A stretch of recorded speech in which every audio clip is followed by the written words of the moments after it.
الطاف حسین سے علیحدگی اختیار کرنے کے بعد خالد مقبول صدیقی اور عامر خان نے اپنے ساتھیوں سے مل کر ایم کیو ایم پاکستان کے نام سے نئی جماعت تو کھڑی کر لی، لیکن کمزور تنظیمی ڈھانچے اور مسلسل اختلافات کی وجہ سے اسے سندھ کے شہری علاقوں میں عوامی مقبولیت کے حوالے سے شدید مشکلات کا سامنا ہے۔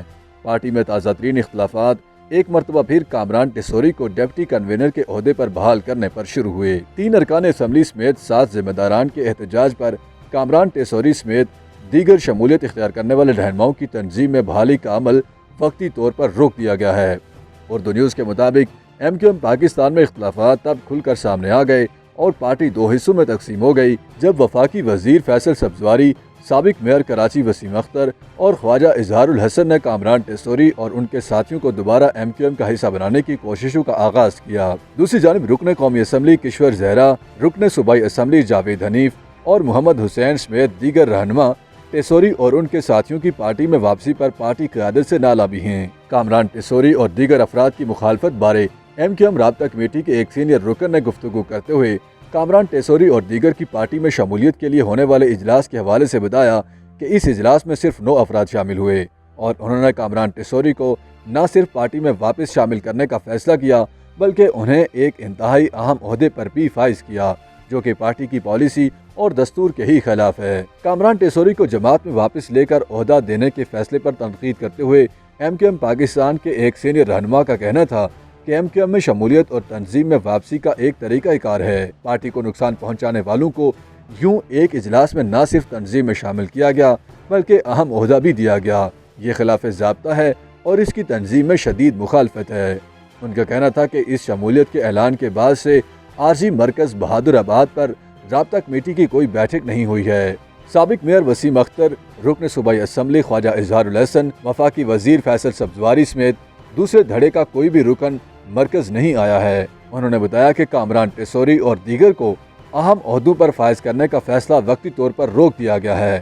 اس حوالے سے رواں ہفتے رابطہ کمیٹی کا ایک اہم اجلاس منعقد ہوگا جس میں ان رہنماؤں کی واپسی اور انہیں ذمہ داریاں دینے کے حوالے سے تفصیلی غور کیا جائے گا۔ یاد رہے کہ ایم کیو ایم پاکستان میں پہلی بار اختلافات تب سامنے آئے تھے جب 2018 میں سابق سربراہ M Q M Pakistan doctor Farooq Sattar نے کامران ٹیسوری کو سینیٹ کا ٹکٹ دینے کا فیصلہ کیا تھا۔ اس وقت کے تنظیمی ذمہ داران اور رابطہ کمیٹی نے اس فیصلے پر شدید رد عمل کا اظہار کرتے ہوئے فاروق ستار کو فیصلے پر نظر ثانی کا کہا تھا اور یہ معاملہ اس حد تک بڑھ گیا تھا کہ فاروق ستار نے پارٹی سربراہی سمیت تنظیم سے الگ ہونے کا فیصلہ کر لیا تھا۔ ایم کیو ایم میں جاری کشمکش بارے کراچی کی سیاست پر گہری نظر رکھنے والے سینئر صحافی مظہر عباس نے متحدہ قومی موومنٹ میں دھڑے بندی کی اطلاع کو درست قرار دیا۔ ان کا کہنا تھا کہ ایم کیو ایم کی صورتحال اس وقت بہت ہی خراب ہے۔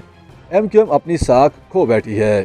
متحدہ قومی موومنٹ کو کسی بھی سطح پر سنجیدہ نہیں لیا جا رہا ہے۔ انہوں نے کہا کہ اس سے پہلے بھی ایم کیو ایم میں تنازعات سامنے آئے ہیں۔ اس وقت کامران ٹیسوری سمیت دیگر کی متحدہ میں شمولیت پر اختلافات موجود ہیں۔ پارٹی کا کل ہونے والا اجلاس بھی نہیں ہوا ہے۔ اب صورتحال خراب سے خراب تر ہوتی جا رہی ہے اور ایم کیو ایم زوال کی جانب گامزن ہے۔ مظہر عباس کا کہنا تھا کہ ایم کیو ایم تنظیمی طور پر انتشار کا شکار ہے۔ آنے والے بلدیاتی الیکشن میں بھی متحدہ کی پوزیشن مایوس کن رہنے کے امکانات ہیں۔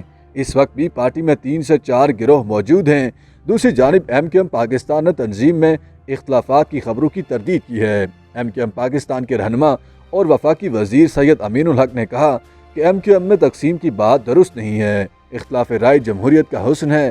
رابطہ کمیٹی میں موجود اراکین تنظیم سے متعلق فیصلوں پر غور و فکر کرتے رہتے ہیں۔ اس میں حمایت اور مخالفت دونوں میں رائے سامنے آتی ہے۔ ایم کیو ایم ایک جمہوری جماعت ہے اور رابطہ کمیٹی کوئی بھی فیصلہ مشاورت کے بغیر نہیں کرتی۔